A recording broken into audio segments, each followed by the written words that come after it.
When we think about the world of Westeros, almost everything begins with Game of Thrones. For some, it starts with Ned Stark. He won't be a boy forever, and winter is coming. For others, with Daenerys and her dragons.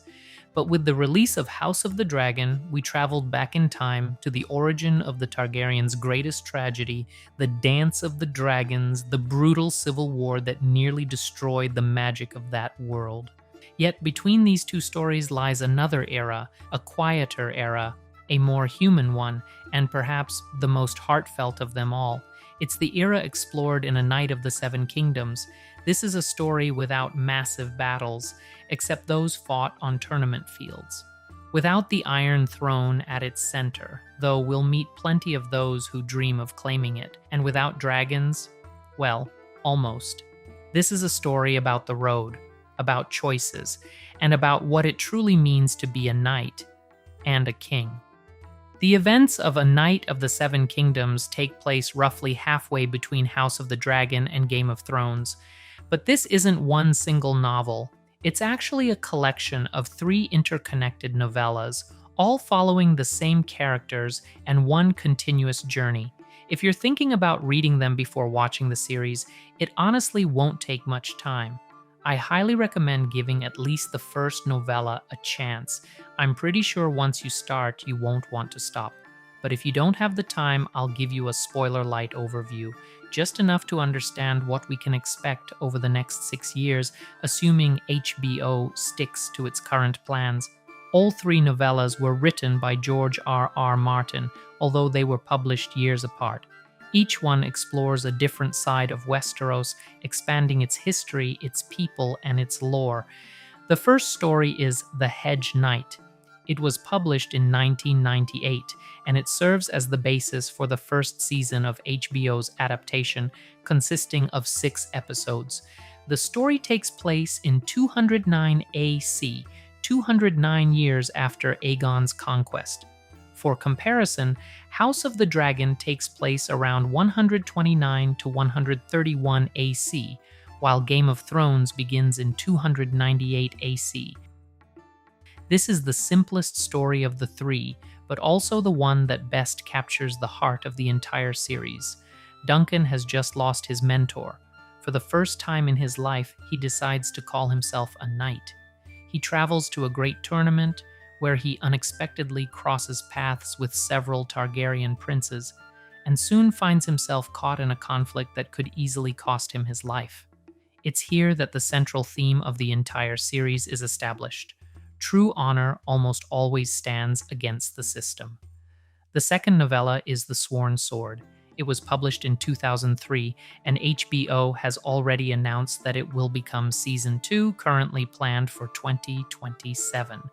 The third novella is The Mystery Knight. It was published in 2010. Yes, fans had to wait 7 years for the continuation. Hopefully HBO's production schedule stays on track, and we'll see this story adapted around 2029. Personally, I think these novellas reveal a completely different side of George R.R. Martin as a writer. Gone are the grand political games and the endless court intrigue. Instead, we're given a classic adventure, a journey down dusty roads alongside a wandering knight and a young boy, sleeping beneath the stars, meeting ordinary people, and discovering corners of Westeros we've never seen before. For this video, I'll be using a Targaryen family tree that I found on Reddit. I'll leave a link in the description if you'd like to explore it yourself. Who are our main characters, and how are they connected to the stories we've already seen? Duncan the Tall. Duncan the Tall is a towering, awkward, and illiterate hedge knight. He knows nothing about court etiquette. He has little understanding of politics, and he makes plenty of mistakes. But above all else, he's honest. Dunk is that rare kind of knight who doesn't just wear the title. He truly lives by its ideals. He protects the weak, not because it's expected of him, but because he simply can't do otherwise. In a world where honor has long since become little more than decoration, Duncan remains genuinely honorable. In many ways, he's the closest thing this era has to Ned Stark. By a strange twist of fate, Duncan's squire becomes a boy named Egg, small, stubborn, quick-tempered. At first glance, he's nothing more than a bald stable boy with no distinguishing features. But that's only his disguise. His real name is Aegon Targaryen, better known to history as Aegon the Unlikely. He's a prince, a descendant of the Dragon Lords, and one day, he will become King Aegon V Targaryen.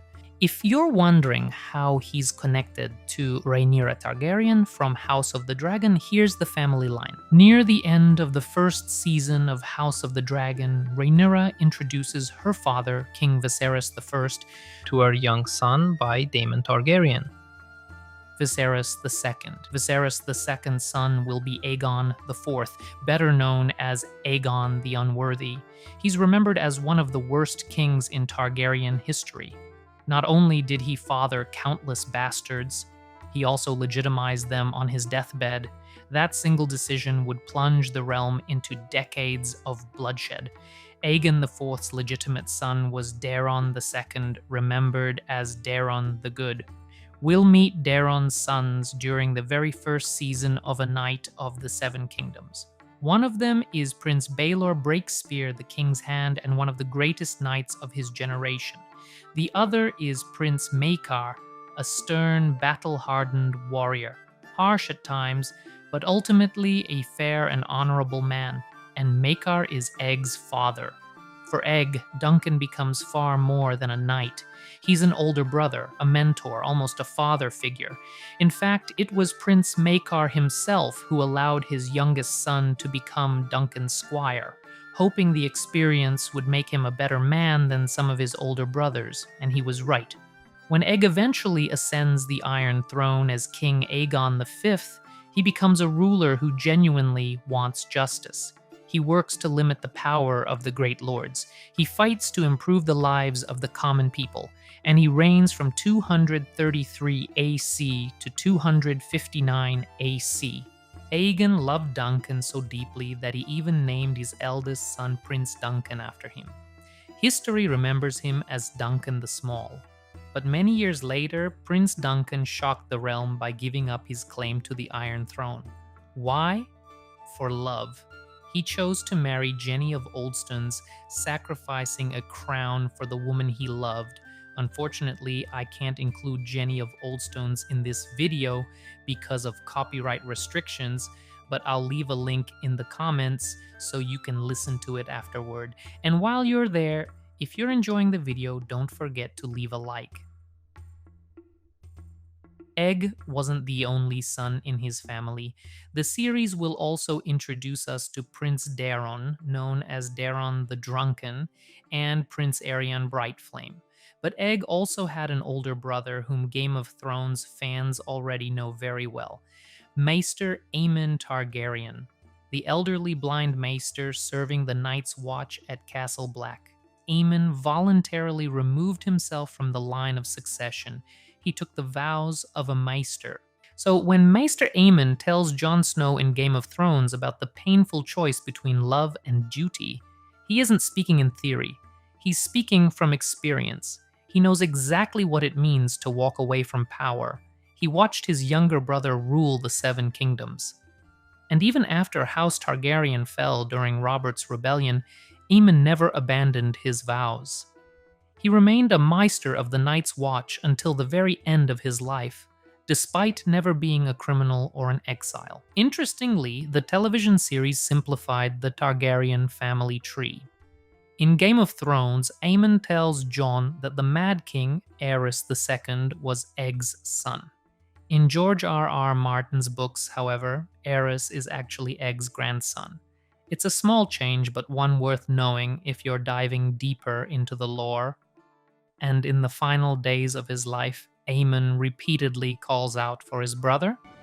Egg, I dreamed that I was old. His name was Aemon Targaryen. He came to us from King's Landing. A maester of the Citadel, chained and sworn brother of the Night's Watch, ever faithful. No man was wiser, or gentler, or kinder. But Duncan's story is just as important. Over the years, he rises from an unknown hedge knight to become Lord Commander of the King's Guard, the highest honor any knight in Westeros can achieve. Future generations of Kingsguard will measure themselves against the example he set. So this is the famous Book of Brothers.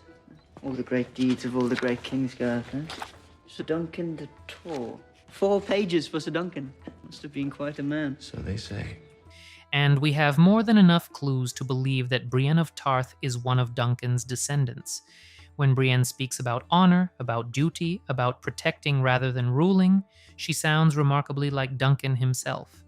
In the novels, while traveling under a false identity, she asks someone to repaint her shield the way she remembers seeing it as a child in her family's castle. Her description matches Sir Duncan's shield, an elm tree beneath a falling star. It isn't just a coincidence. Personally, I still hope we'll get at least a few more Duncan egg stories someday. Stories that finally reveal how our noble hedge knight left behind descendants on the Isle of Tarth. George R.R. Martin has promised readers many things over the years. At this point, most of us are simply hoping to see The Winds of Winter finally published. And there's one more piece of exciting news.